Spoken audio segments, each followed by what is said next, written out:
Hello, welcome to the African Narrative Podcast, where we tell the African stories and where we try to shape how Africa is seen by the world and how Africa sees itself.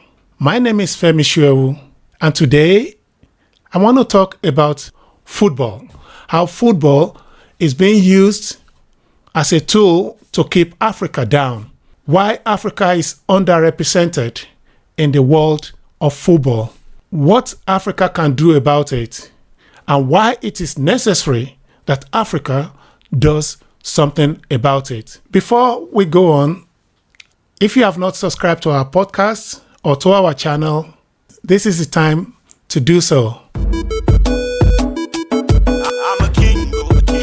It might not be immediately obvious to you, but when you look at the history of football, you see that it's a tool that's been used by certain people, certain races to say, okay, we are superior, you guys are inferior.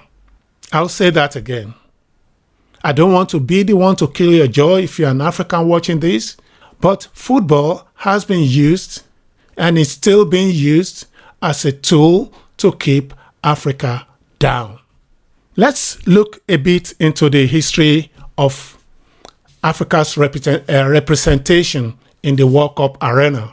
The World Cup, that is the one where everyone participates. Africa is always given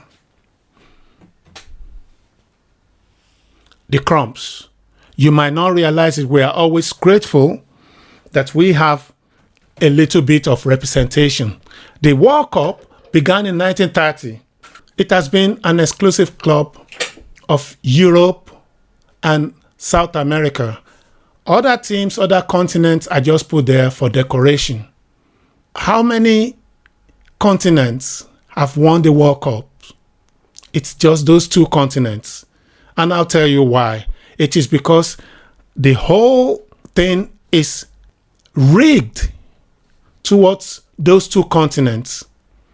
Imagine Africa with 54 or some might say 55 countries having until the last World Cup just 5 representatives. But South America with just 10 countries, 10 have been represented in at least the last 3-4 World Cups by 6 countries.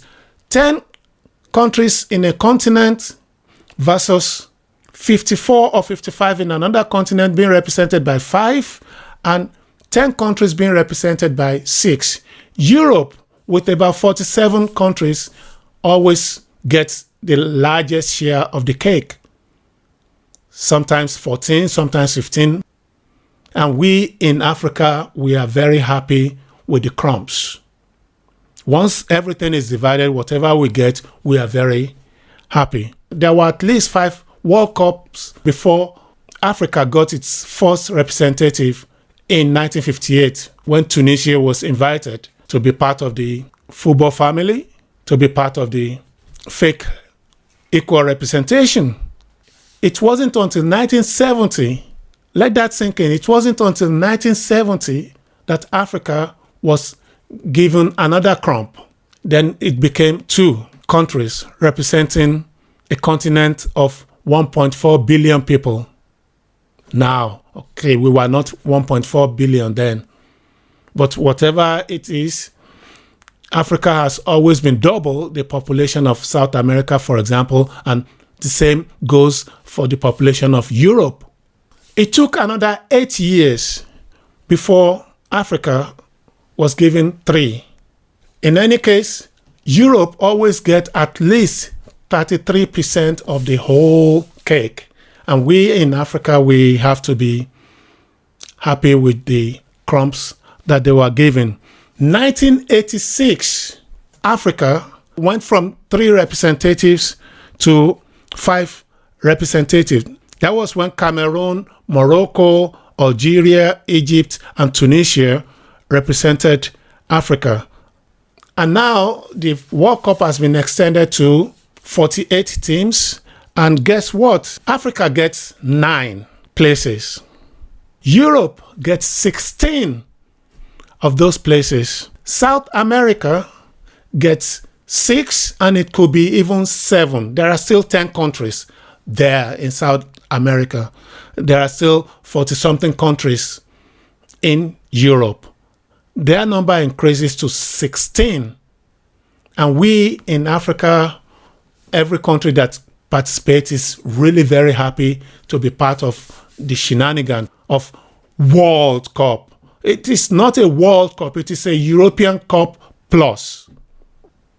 We are just there for the props. I know we all love football, but sometimes you must use the influence you have to move forward, to gain certain things. Europe is not going to give us all these things like, okay, now let's be honest, it's football, it must be equal representation. If they are going to do that, Europe is going to get maybe 5 places and Asia will get like 20 places. If you are going to do it equitably, if you're going to do it normally, if you're going to do it in the spirit of sports. But what is the spirit of sport when one continent dominates everything? And I say one continent, at least one race wants to dominate everything. Because those countries in South America, you see, they are actually European countries in another continent because they are descendants of migrants from Europe. It's only once in a while you see people, especially in Brazil, where you have some black representations in the football team. So it's still the Caucasian race telling the rest of the world, this is where you belong. And you Africans, you must be very happy that we have you. This is the reason why no African country, no Asian country, no other continent has ever won the World Cup. Happily, even with little allocation and little the crumbs that we get, Africans, we have to be very happy with ourselves sometimes. We always get little, but we make the best, the most out of it. But should we be getting, shouldn't we be taking? Because we have things we could leverage so that we can take what is rightfully ours. If it's going to be World Cup, it should really represent the world. So what are the ways where we can, what we can do about it? Imagine what is going to happen when Africa takes its rightful place at the table. We say, okay, let's do this based on the numbers of the football associations. We have 54 recognized voting nations. So that's 54 votes. When finally Africa is given 9 places in the next World Cup in 2026, everybody was happy. But remember, Africa has 9 places now. Europe, 16, which is an increase of 3. Asia has 8.5, meaning when they play and they qualify, there's still one country that it could either be 8 or it could be 9. North America, with already 3 teams qualifying, and they don't have a third of the African Federation there in terms of voting nations. They have 6. Oceania has 1. But the 6 of South America is still a bit, it could be, like I said earlier, it could be 7 because there is still going to be a pool of nations that came second or third in some complicated mathematics. They always do. So there's still a possibility that South America with 10 nations will be represented by 7 countries. So when you look at that, you see that Africa has less than 19% of the total, even though we have the highest number in terms of voting blocks. Europe has exactly 1/3 of the whole allocation. Africa is being cheated out of the big global cake. Why do we as Africans allow this to continue? If somebody is going to invite us to the World Cup, we should be demanding that we are properly represented, not that we are going to be used there as props. What right does Europe, does South America have to have more share of the cake than Africa? What is a World Cup without Africa? Those are some of the things we need to be asking ourselves. Of course, we should be happy we are making progress, but at whose pace? Because what you see in sports, you see also in politics, in economics. We Africans are always satisfied with piecemeal. Every time Africa moves forward one step, the other continents are being given more. Why do the other people get 16? Why does a continent of 10 countries get 6? That's more than half. If you are going to do that in Africa, you're going to be talking about maybe 27 to 30 countries representing, if we are going to use the same criteria. We need to start flexing our muscles. I know some people will argue that, it's because we are flexing our muscles that we got 9. If it's a team of 48 countries, we should be demanding at least 20 places.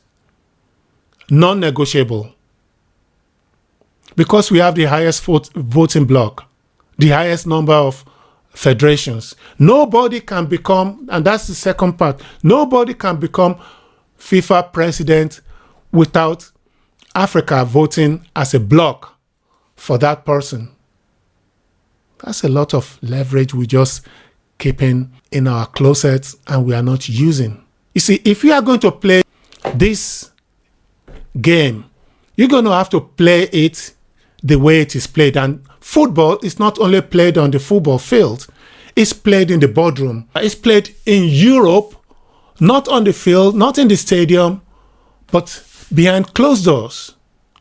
And it's a tool, like I said earlier, of white people telling us they are superior than us because we still don't know our power. We Africans need to know what powers we have and how to use it as leverage in everything, whether it's in politics, whether it's in economics, whether it's in sports. If we are going to be a part of the world must learn to respect us. We think too much at the moment with our hearts than with our head. And we are still grateful. Oh, they've given us more. They are not giving us what's not ours. Actually, they are keeping a lot of things that's ours with them. So we need to leverage the power. The next time there is, maybe we've not done it this round, or maybe it's because some people leverage some power that we got 9. But don't forget, in order for us to get 9, they are to extend the number of teams taking part so that Europe can still get more. So that South America can still, in principle, get more representatives. Why don't we do something about that? And also you hear this silly arguments like, the reason it's not so is because the level of football in Africa is still low. That's bullshit. We are always the victims of framing from people who should know better. And they know better, but we as Africans, we have to stand up for what's ours and what's our rights. Level of football in Africa is lower than in other parts of the world. One, if that is true, is it not because you are cheating us out of the money we could get if we get enough representation? Because every team that goes into the World Cup is guaranteed a certain amount of revenue. And the revenue we could use to develop infrastructures to make football in Africa better. So you cannot put your leg on our neck and still say, stand up. And still say, why are you not defending yourself? Or still say, why are you not breathing? So it's time for Africa and Africans to start demanding what is their right. And the other thing is, when African footballers in Europe or wherever they are, whenever we have the AFCON, it used to be like people ridicule our football tournaments. We have decided in Africa, because also part of it is revenue generation, we decided we are going to hold the Africa Cup every 2 years. And then Europe is looking down because some of the players playing with them are not going to be there. With Liverpool, I remember what Mr. Klopp said a couple of years ago, demeaning AFCON. Because your players are not going to be there for 1 month, you are saying, no. They belong to the club and they should, because the club is paying their money, they should not be representing their countries. And we as Africans, we just take that insult and say, okay. So Mohamed Salah, Sadio Mane, or maybe in the olden days, Okocha representing their countries is nonsense, because you're going to lose them for 4 weeks. Your club, because your money is more important. And we take all those shit. Actually, there was a coach, I forgot his name, in Italy, who said he was not going to sign any African player who did not insert a clause in the contract that he was not going to play at the AFCON. You see how these things work. And then we have our best players playing in Europe, making their competition stronger. But whenever we say, okay, this player should contribute a little bit to the development of football in Africa, then everybody is like, hey, why? This is what you deserve. You don't deserve this. How long are we going to put up with that nonsense? We send our best to go and develop their own competitions. And I'm not saying we should keep them at home. No, because if they are good, they are better for us. It makes also our competitions, our AFCON, a lot more better, because people are exposed to other things. But we should not be taking that nonsense from European clubs, banning our best from coming to represent us. That's modern day slavery. We take the best always out of Africa, and then we're talking shit. Whenever they say they want to return, we don't want them to return to make our competitions better. Every time AFCON has had to set up their schedule so that it minimizes the competition, the disruptions to the competition in Europe. There was a time when AFCON was held in the summer. No, but that's going to be at the end of our days, and the players are on holiday and whatever. And what does AFCON, does the CAF, the Federation of African Football, do? They moved it to December, January. And that is wrong, because this and whatever we do is going to be wrong anyway. So why don't we just do it? Because that's what Europe does. Everybody has to align themselves to Europe. Europe is the center of gravity. So with a population of maybe 500 million, and we are having close to 1.5 billion, we still have to bow down our heads to whatever Europe wants, because they have the money. But the reason they are having the money is because they are keeping everything. They are blocking all the roads that we have towards driving towards where the money is, where we can make our own money, where we can be self-reliant. And if we are self-reliant, we are going to be challenging their hegemony. And they don't want to be challenged. And these things never go by just sitting at the table, drinking some wine and just being generous to people.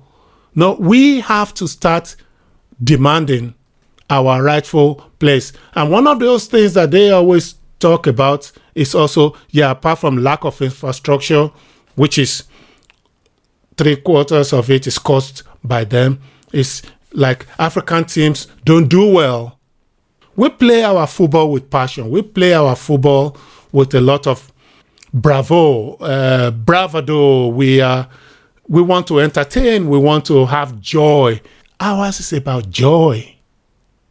And because of that joy, we can achieve a lot of things. But there must be people behind us who are going to sit in those boardrooms and say, guys, Africa needs good representation. And when we say good representation, it's going to be based on how many voting blocks we have. No negotiation. Let them organize their World Cup without Africa and see if there's going to be any kind of joy there. Africa needs to take pride in itself. What we always do is, in order to get legitimized by Europe, most of the coaches of our national teams are Europeans. We are so-called poor, but we have to pay rich people to come and bring their own style and bring their own coldness to us. You see a lot of football teams in Africa, national teams, are playing without joy now because it has to be business-like and whatever. Remember the Cameroon of Roger Milla? That was joy. Yekini scoring at the World Cup. That was joy. Did you see Morocco with a Moroccan coach? You could say he was born in Paris, but he's still a Moroccan. His allegiance is to Morocco. You saw what they did at the last World Cup.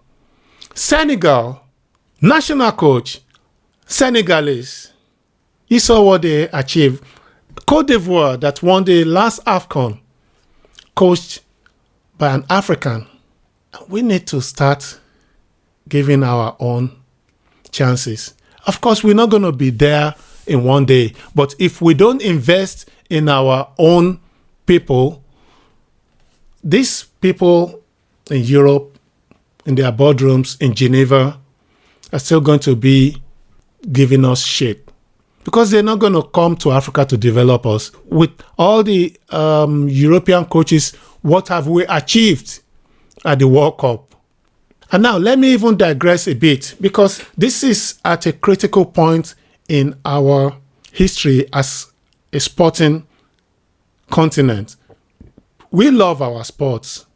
And now the FIFA has decided they're going to organize a football World Cup for clubs. And even now you see how everything is rigged towards Europe and South America. So in 2025, FIFA has introduced a Club World Cup for football teams, continental teams representing all the continents. And there are 32 teams there. And how many does Europe get? 12. That's more than a third. 32 teams and Europe gets 12 teams. And how much does South America get? 6. How much does Africa get? 4. 4. Let that sink in. Europe, with about 47 countries and football union, gets 12. And this is an expanded tournament. And what we are doing, we are starting already again with the crumbs. Somebody is giving us the leftover so that we can say, okay, Africa was also represented. When are we as Africans going to wake up and, as they say, smell the coffee? When? Even a country like Mauritius should be able to go to the World Cup if we say in Africa we are going to pull our weight, if we all go there and sit there and say, we are not leaving this meeting until you give us what's ours. And sometimes you don't even have to ask for people to give you what's yours. You go there and take what's yours. We cannot let other people determine our destinies. We should be able to determine our own destinies. But one of the problems is we don't always have unity, even within the African football federations. Every 4 years, FIFA gets to appoint a new or elect a new president. That's when we should be sitting down, or maybe even before then, to really take our own slice of the cake. We should no longer be the subject of ridicule. The same people who are putting us down are the ones who are saying, why are you down? Because they want to keep all the cake in Europe and in the continent of their descendants, South America. It is time for Africa to start demanding what is theirs. We have been punching above our weights, because even with 14, 15 sometimes teams, how many European teams have won anything? It's always Germany, Italy, one time England, and France. So what are we going to do with all the others? The Netherlands, Belgium, Russia, Turkey, Luxembourg, Liechtenstein, Monaco, and all these teams in Andorra. Oh yeah, I forget that Spain has also won the World Cup. What are we going to do about all those teams? They are just also propping up the thing, because that's what they say about Africa. We are just there for decoration. So why, if you are going to say we're going to have only qualitative teams there, why don't you just put it like, okay, we are going to put the 10 best teams. We don't even need to do pre-qualification. We know these are the 10 best teams in Europe. Put them against the 10 best countries in Africa, 10 best countries in Asia, 10 best countries in the rest of the world. Because actually the rest of the world, if you combine all the associations, it's not even the same number as those in Africa. So that's how we have to think. We should not be thinking in terms of what the colonial and the Western imperialists and the Western powers are giving to us as dole, as if they're just doing us a favor. If you want us there, you should treat us in the right way. I don't want to spoil your day, but this football is still a way that Europe has used for a long while to keep Africa down.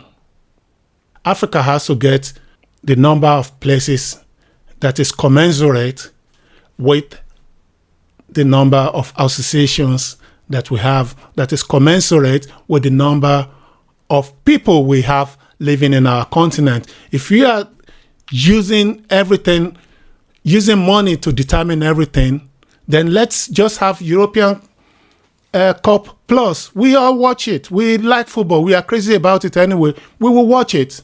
Just leave us alone. Don't use us to legitimize your discrimination. Don't use us to legitimize your nonsense that you say, okay, we have expanded this and everybody's going to take part.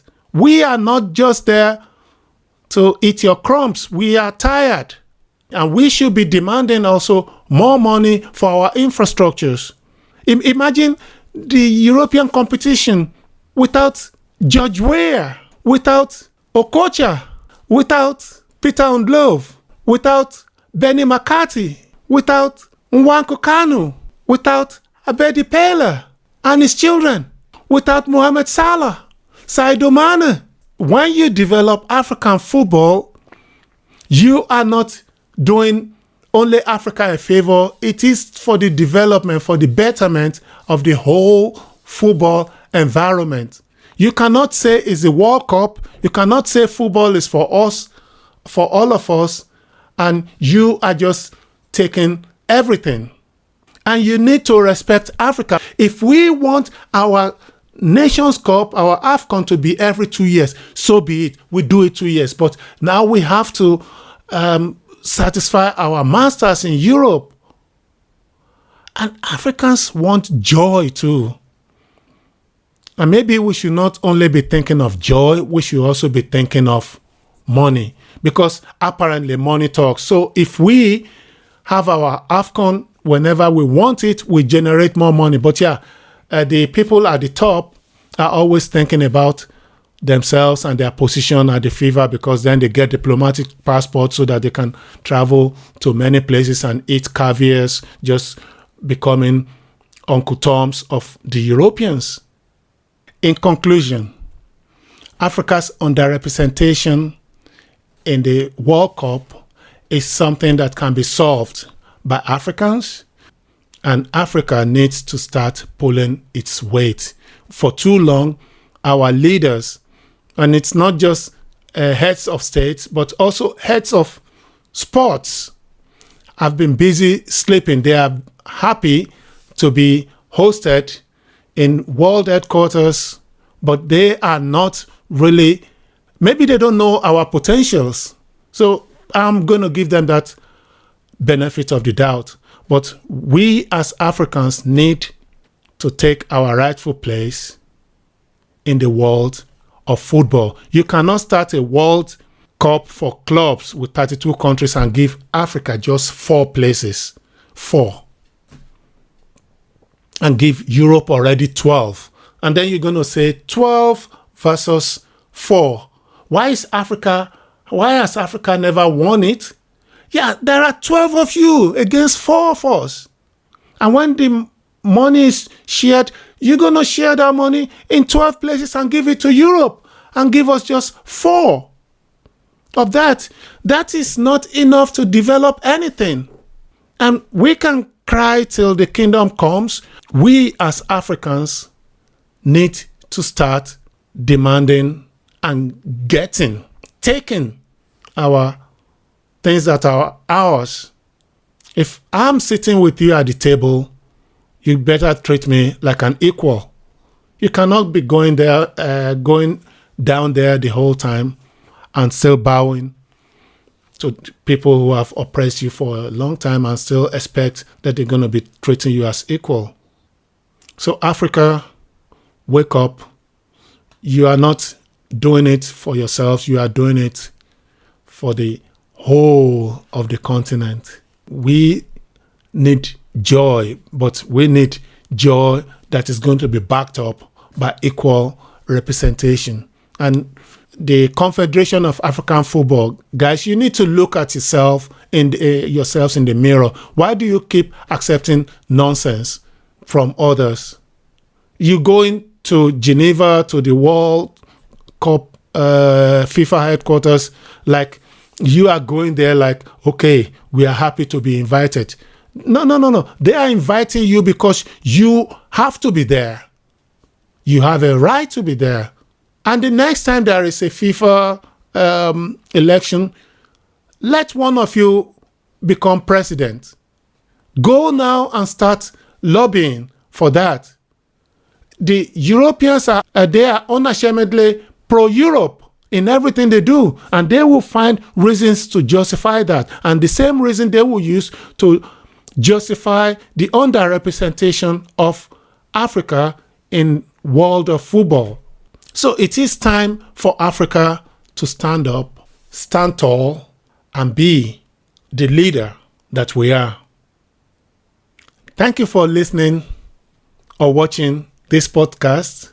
We will appreciate if you will leave your comments below, share this video, and subscribe to the channel. And if you are somebody who is feeling generous and you want to help us even further, support us even further, you can consider joining the channel as a member. Until the next time, my name is Femi Shuewu for Africa Web TV. Bye. I'm a king, go. I think I'm a king, go.